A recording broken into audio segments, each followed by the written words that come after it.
कभी जो नाम था नरेंद्र मोदी जी, वही अब सवालों के घेरे में है। कभी जो कहते थे चप्पल पहनने वाला भी जहाज में बैठेगा, हवाई चप्पल पहन करके घूमता है वो मुझे हवाई जहाज में दिखना चाहिए। आज उसी देश में हवाई टिकटों के दाम आसमान छू रहे हैं। भारत में 2019 से 22 के बीच सबसे ज्यादा फ्लाइट टिकट के दामों की बढ़ोतरी हुई। कभी जो पेट्रोल के रेट पर भाषण देते थे, आज वही पेट्रोल 120 रुपए लीटर तक पहुंच गया है। पेट्रोल इतना महंगा कर दिया है ना, पूछो मत, सबका हालत कर। तो सवाल तो उठता है ना मेरे भाई, क्या हुआ मोदी जी को? क्या खत्म हो गया वो मोदी मैजिक? क्या हो गया नरेंद्र मोदी को? क्या हो गया नरेंद्र मोदी के मैजिक को?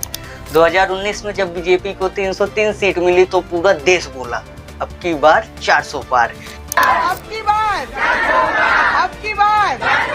लेकिन 2024 आते आते कहानी पलट गई। 400 पार तो छोड़ो, 2014 के आंकड़े तक नहीं छू पाए। इतिहास गवाह है, जो शिखर पर चढ़ता है वो एक दिन नीचे भी आता है, और अब बीजेपी के साथ वही हो रहा है। लोग कहते हैं कि मोदी जी जो बोलते हैं उस पर भरोसा किया जा सकता है, पर जब वादे टूटने लगते हैं तो भरोसा भी दरकने लगता है।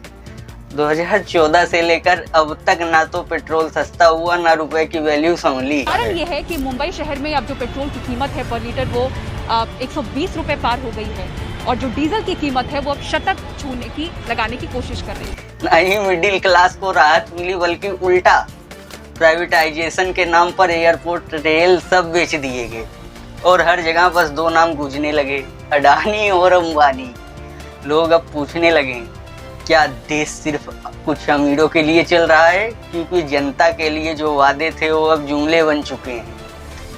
मीडिया पहले जैसे नहीं रही, अब लोगों के पास मोबाइल है, इंटरनेट है और यूट्यूब है, जहां सच्चाई छुप नहीं सकती।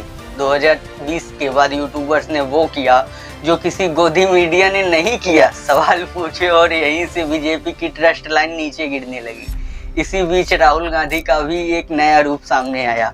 वो राहुल जो कभी पप्पू कहा जाता था, वो ही बन गए हैं देश की राजनीति का नया चेहरा।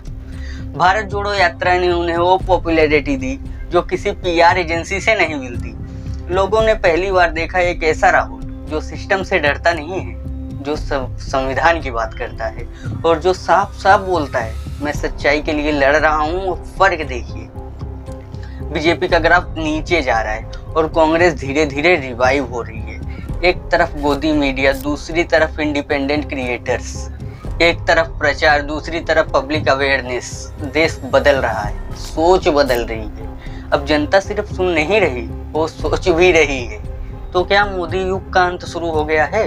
क्या अब देश राहुल गांधी जैसे नेताओं में नई उम्मीद देख रहा है, या बीजेपी फिर कोई नया खेल खेलेगी? सवाल बहुत हैं, जवाब वक्त लेगा, पर एक बात तय है, अब की बार जनता चुप नहीं रहेगी। अगर आपको वीडियो पसंद आई हो तो राहुल गांधी का कमबैक वाला भी वीडियो देखिए। तब तक के लिए धन्यवाद। मिलते हैं किसी और नए वीडियो में किसी और टॉपिक के साथ।